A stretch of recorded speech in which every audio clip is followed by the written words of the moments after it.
JDU आपको सवाल के जवाब के उस जवाब पर भी सवाल करना सिखाता है। जेडीयू के ताकत है और इस ताकत के चलते ही सरकार की चाहती है कि अगर इसको साथ दिया जाए, कहते हैं एक साथ में सब समझे, सब साथ में समझ जाए। उनको लगता है कि जेडीयू को अगर हम साथ दिए, जेडीयू को अगर हम जीएम मॉडल का यूनिवर्सिटी बनाने में कामयाब हो गए तो बाकी यूनिवर्सिटी की हालत तो आप जानते हैं। मैं बड़े शर्म के साथ एक बात आपको बताता हूँ, बिहार के मुख्यमंत्री सुशील मोदी का एक ट्वीट आया है। मैं गारंटी करता हूँ कि उस ट्वीट में जो स्पेलिंग है उसकी शुद्धता को देख करके लगता है वो नहीं कर सकता है। और जिस यूनिवर्सिटी में वो इंसान खुद पढ़े हैं उस यूनिवर्सिटी की हालत क्या है? वहाँ बीए 3 साल में नहीं होता है, बीए 4 साल 5 साल में होता है। उस यूनिवर्सिटी का दफ्तर की आप हालत देख लीजिए। मैं क्या कहना चाह रहा हूँ?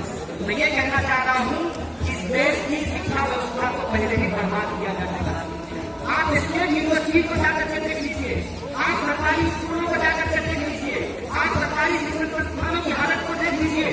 कुछ गिनी चुनी यूनिवर्सिटी है जहाँ पे ठीक से पढ़ाई हो रही है और जहाँ पढ़ाई हो रही है वो भी सरकार के आंख में कांटा बना हुआ है। इसीलिए उनका यह प्रयास है, जैसे महाभारत काल में द्रोणाचार्य ने एक समय का अंगूठा काट लिया कि कोई वंचित धनुष सीखने का साहस नहीं कर पाए। उसी तरीके से ये जो आज के द्रोणाचार्य है ये फीस बढ़ा देना चाहते हैं कि आज के वंचित लोग अपनी पढ़ाई नहीं कर पाए। ये जो तारीख है, ये जो मॉडल है उसको समझने का जरूरत है। और सबसे दुखदायी बात यह है कि जिनके बच्चे यहाँ पे आकर के पढ़ते हैं उनके दिमाग में सबसे ज्यादा यह बात बुझाने का प्रयास किया जा रहा है कि आपके पैसे की बर्बादी हो रही है। इसके डेटा में हम लोगों को बात करना चाहिए कि कहाँ पैसे की बर्बादी होती है। जब 3000 करोड़ रुपए में इस देश में मूर्ति बनती है तब पैसे की बर्बादी नहीं होती है, लेकिन किसी यूनिवर्सिटी को जब पढ़ाने के लिए पैसा दिया जाता है तब पैसे की बर्बादी होती है। ऐसा क्यों होता है? ये नजरिया क्यों बनाया जा रहा है? ये नजरिया इसलिए बनाया जा रहा है कि मैरिट के लॉजिक में घुसा करके जो हमारी असली लड़ाई है उसको गुमराह किया जा सके। कहते हैं कि जेडीयू के स्टूडेंट को मैरिट नहीं है, तो मैं पूछना चाहता हूँ कि अमित शाह का जो बेटा है, जो देखने में बिल्कुल उसका फोटो कॉपी लगता है, वो जो जय शाह है, उसका क्या मैरिट है? उसको कैसे बना लिया गया बीसीसीआई का सेक्रेटरी? मैं तो कहता हूँ कि जेडीयू के किसी स्टूडेंट को पकड़ करके अमित शाह खुद अपने कमरे में बुला करके क्रिकेट के डकवर्थ लुईस नियम पर ही बहस कर ले, उनका बेटा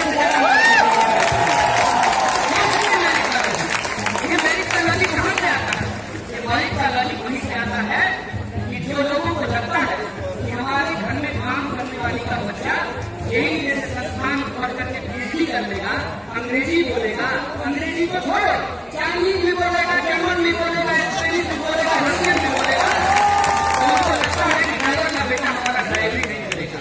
और इसी मानसिकता के चलते आज इस देश में पब्लिक फंडेड यूनिवर्सिटी को तबाह किया जा रहा है। एक भसाने वाला व्यक्ति है, रेडियो में काम करता है, 10 रुपए से 300 रुपए बढ़ा दिया गया है। अरे तो जब तुम बाजार में केला खरीदने के लिए जाते होगे ना तो कहता होगा 40 रुपए दर्जन, तो कहता है 30 रुपए दर्जन में मिलता है। तो जब केला खरीदने के लिए जाते हो तो 10 रुपया का बार्गिंग करते हो और तुमको 10 रुपए में 300 रुपए में कोई अंतर समझ में नहीं आता है। लास्ट में जो चैनल तुमको सैलरी दिया होगा ना उसमें अगर 300 रुपए काट करके भेजे तब देखे कि तुम 300 के खिलाफ सवाल उठाने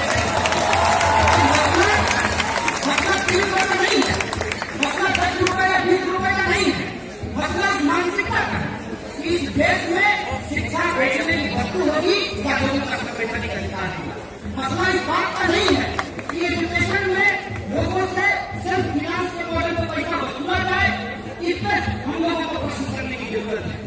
और इसमें सबसे इंटरेस्टिंग चीज ये है कि 10 रुपए से बढ़ा करके 300 रुपए नहीं किया गया है। जब आप टोटल फीस को देखेंगे तो उसको बढ़ा करके 65 से 70,000 रुपया सालाना कर दिया गया है। और जेईई बात कहता है कि 100 में से 40 ऐसे विद्यार्थी हैं जिनकी सालाना आमदनी परिवार की 1 लाख से लेकर के 1.5 लाख रुपए के बीच में, जिनको 1 लाख से 1.5 लाख रुपए सैलरी मिलता है, उसे बताइए वो कैसे अपने एक बच्चे पे 65 से 70,000 रुपया खर्च कर पाएंगे। और इसका सबसे पहला असर किसके ऊपर होगा? इसका सबसे पहला असर इस देश की लड़कियों के ऊपर होगा।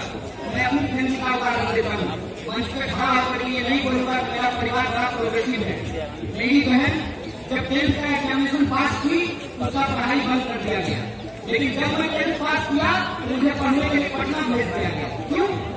हमको सुरखाट के पंख लगे हुए हैं। हम ही दुनिया भर का सबसे मैरिज लेकर के पैदा हुए थे। हमको अवसर मिला क्योंकि हम बेटा थे। हमारी बहन को अवसर इसलिए नहीं मिला क्योंकि वो बेटी थी, उसको हमारे नहीं दिया गया।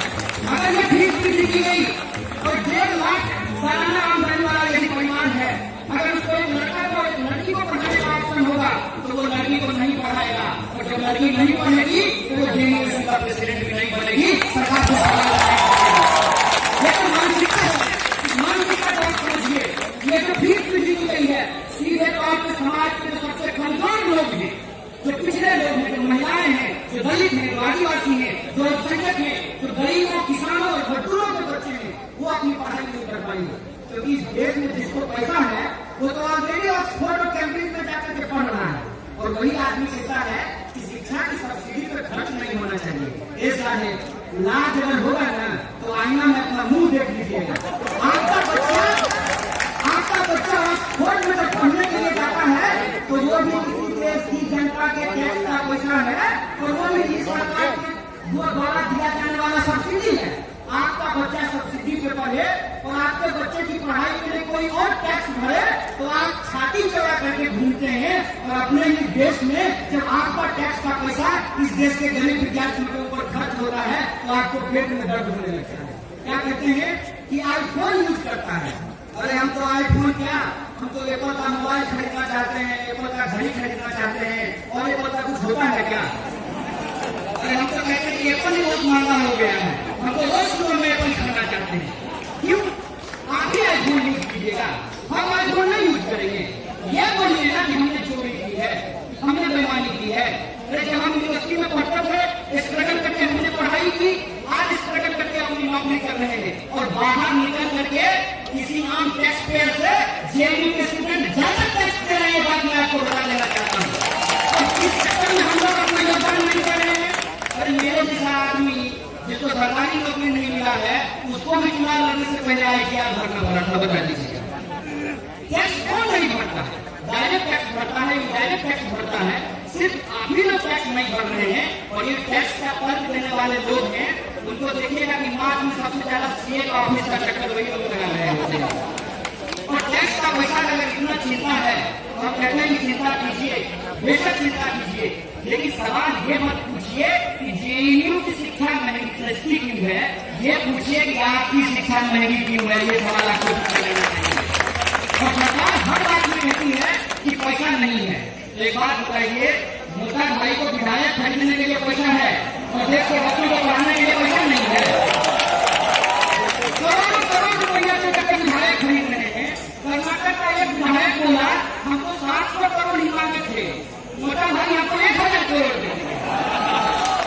एक यूनिवर्सिटी को अगर आप 1000 करोड़ रुपया दे दें तो वो बेस्ट पढ़ाई करा सकते हैं। इस मानसिकता को समझिए, और इस मानसिकता को जब हम समझेंगे और इस लड़ाई को आगे बढ़ाएंगे तो मैं अब जेएनयू में नहीं हूँ, मैं आपको बता देता हूँ, मैं बेगूसराय से सीधे आया हूँ। पूरा देश आज जेएनयू की तरफ उम्मीद भरी नजरों से देख रहा है। जेएनयू ने जो काम उठाया है कि शिक्षा सबका पढ़ने का अधिकार है, ये अमीरों को मिलने वाला खराज नहीं है। शिक्षा हमारा संवैधानिक अधिकार है और शिक्षा हमको मिलनी चाहिए। एजुकेशन हमारा राइट है, ये हमारा प्रिविलेज नहीं है। और जिस तरीके से प्राइवेट संस्थानों में पहले से ही गरीबों को बाहर कर दिया गया है, उसी साजिश के तहत पब्लिक फंड यूनिवर्सिटी को भी तबाह किया जा रहा है। और एक बात और बता देते हैं, इन लोगों को जमीन से बड़ा प्रेम है। ये जब भी बसंतपुर से गुजरते हैं ना, या बसंत स्क्वायर मॉल में बैठ करके बना रहे होते हैं शाम को, तो सामने जेएनयू देख करके कहते हैं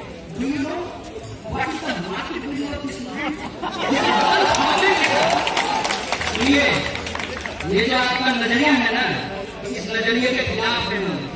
ये देश जितना इस देश के अमीरों का है उतना ही देश के गरीबों का है। ये देश जितना दिल्ली के कमिश्नर साहब का है उतना ही दिल्ली के कांस्टेबल का है।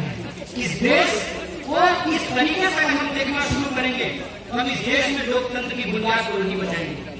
और जब इस देश में शिक्षा नहीं बचेगी तो देश में आगे नहीं बढ़ पाएगा। और मैं आपको स्टेट यूनिवर्सिटी के हालत बता देता हूँ, जहाँ 20,000 स्टूडेंट हैं वहाँ 10 शिक्षक हैं। जहाँ थोड़ी बहुत पढ़ाई हो रही है उनको भी उस पढ़ाई पढ़ाई से दिक्कत है। और कई बार क्या कहते हैं कि जेएनयू के टीचर ही जेएनयू के खिलाफ में लिखे हैं। तो हमको एक बात बताइए, बेवकूफों का कोई काम होता है? बेवकूफ का कोई गांव नहीं होता है, हर गांव में बेवकूफ पाए जाते हैं। जेएनयू में भी कुछ है जो मोदी का भजन गा रहे हैं, ठीक बात है, माने दीजिए, लेकिन ये सवाल राइट लेफ्ट का सवाल नहीं है, ये राइट रॉन्ग का सवाल। एक बात ये तो लेफ्ट राइट का सवाल इसको बना रहे हैं, मैं समझता हूं वो जानबूझ करके ये सवाल बना रहे हैं ताकि आम जनता से इस सवाल को काट दिया जाए और आम लोग जो है उनका जेएनयू से जो संबंध हो सकता है उस संबंध को कमजोर कर दिया जाए। लेकिन मैं आप जेएनयू के विद्यार्थियों को आभार व्यक्त करता हूँ और खास करके स्टूडेंट यूनियन को, टीचर्स एसोसिएशन को और वो सारे संगठनों को जो इस आंदोलन में शामिल हुए हैं कि आपने इस बिकी हुई मीडिया को तमाम की कोशिशों के बावजूद जो दिन भर हेडलाइन मैनेजमेंट करने में लगे हुए रहते हैं, आज महाराष्ट्र के हंगामे के बीच यह बात दब गई कि भाजपा आतंकियों को भर्ती करने वाली कंपनी से फंड लेकर के आतंकवाद को खत्म करना चाहते हैं, जिसको मास्टर स्ट्रोक बोलते हैं। इस महाराष्ट्र के पूरे प्रकरण में यह बात दब गई, लेकिन आपकी इस लड़ाई को दबाने की तमाम कोशिशों के बावजूद आपने सड़कों पर लड़ने के उस साहस को बरकरार रखा। आपके ऊपर लाठियां चलाई गई, आपके ऊपर वाटर कैनन छोड़ा गया, तमाम तरीके की बदतमीजियां आपके ऊपर की गई, लेकिन आप अपने साहस से और अपनी एकता से इस देश की जनता को ये मैसेज पहुंचा